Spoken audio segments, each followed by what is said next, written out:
Hey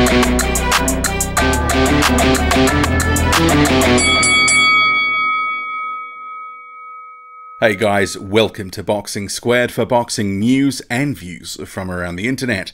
Joseph Parker's next opponent for his fight on December 15th is set to be announced Friday morning New Zealand time, so that will be late evening in the UK.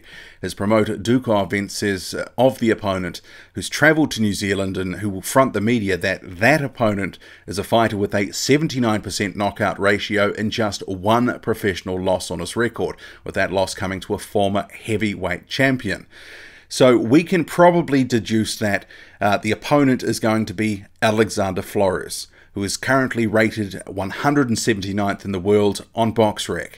So Alexander Flores, 17-1-1, that sole loss on his professional record coming at the hands of Charles Martin, who was obviously an IBF champion back in 2016, briefly before he lost that belt to Anthony Joshua.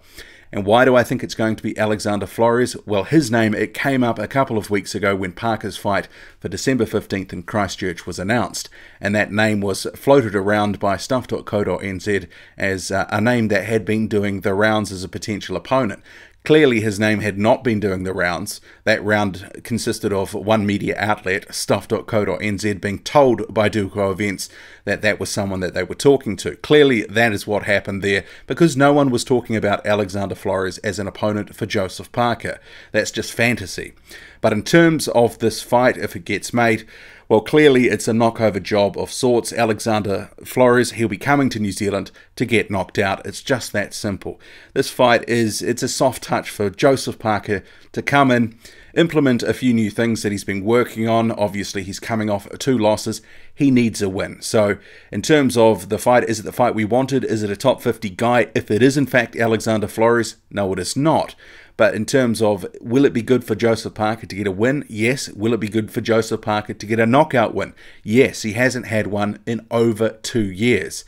So a win on December 15th against an Alexander Flores, knocking him out, that will do wonders for Parker's confidence, and will probably put a little bit more air in the balloon in terms of the profile front back in New Zealand, because it's fair to say, back here in New Zealand where I live, people aren't talking about Joseph Parker really much anymore.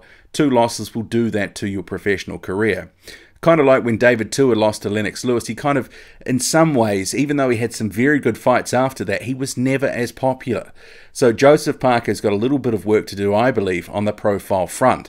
And the big question now is, obviously, if it's an Alexander Flores, which his record seems to match up with the opponent they're going to name, is selling a world number 179 to the New Zealand public, is that going to be an easy task? I wouldn't have thought so. Obviously, they've looking at this record, if he's only got 1 loss, and that loss came at the hands of a former world champion, well, you can kind of market that to some extent. But the boxing public, or the casual boxing public in New Zealand, isn't as naive as it once was. Obviously, it's been treated to more high-level fights from Joseph Parker since 2016, when he really stepped up. He's had a few good contender-level wins, obviously won the title, but has subsequently lost it, and then lost to Dillian Whyte. So in terms of do I think this is going to go gangbusters on pay-per-view in New Zealand? Probably not.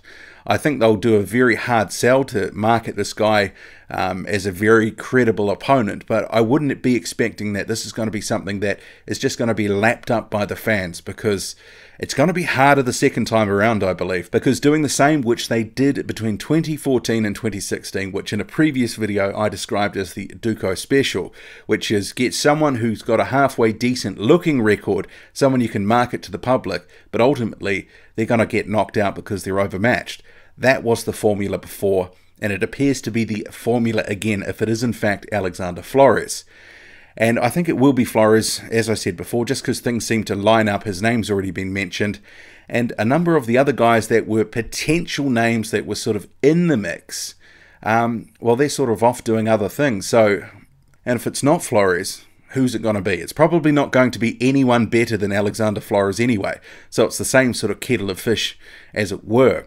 So Joseph Parker likely to face Alexander Flores on December 15th in Christchurch, and I'm sure that will be a pay-per-view event, but Maybe they'll shock us. Maybe this would be on, not free-to-air TV, because it would be on the subscription service Sky, but if it was on Sky as a non-pay-per-view, I think that would be a very good thing for the fans, but I'm not holding my breath on that front. I still think it will be a pay-per-view event, probably at least $30, maybe more. It sort of really depends what have they done for the undercard in terms of who are they lining up here, because the event as it were at the moment, we've got Junior Farr in the undercard, so presumably his opponent is going to be announced.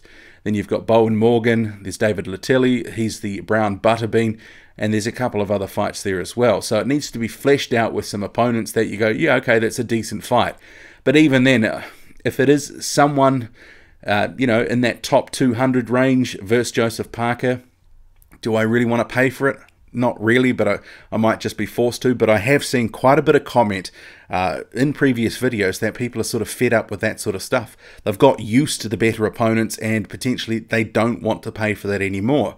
So I hope the Duco events have been factoring all this sort of in here, because I think they will realise it's going to be a tougher sell the second time around. And remember, Joseph Parker recently said, I want to give back to the fans of New Zealand.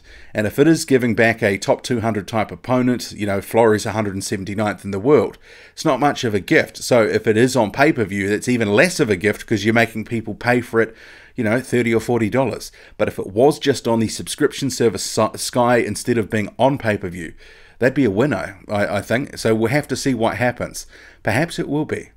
I'm not holding my breath, but in terms of the opponent, it kind of is what it is. Joseph Parker needs a win. He can't afford to have 3 on the bounce here, because that would absolutely kill off his career. So he has the opportunity to get a win, look good, get a knockout, which he hasn't had in forever. And then, he can sort of start back in the UK or the US in the new year, sort of work his way back into contention. What do you make of it all? We'll have to see what happens tomorrow New Zealand time, but it'll be interesting. Drop a comment, loud and often. Hit like, hit subscribe, follow me on Twitter, boxing_squared. I'm out.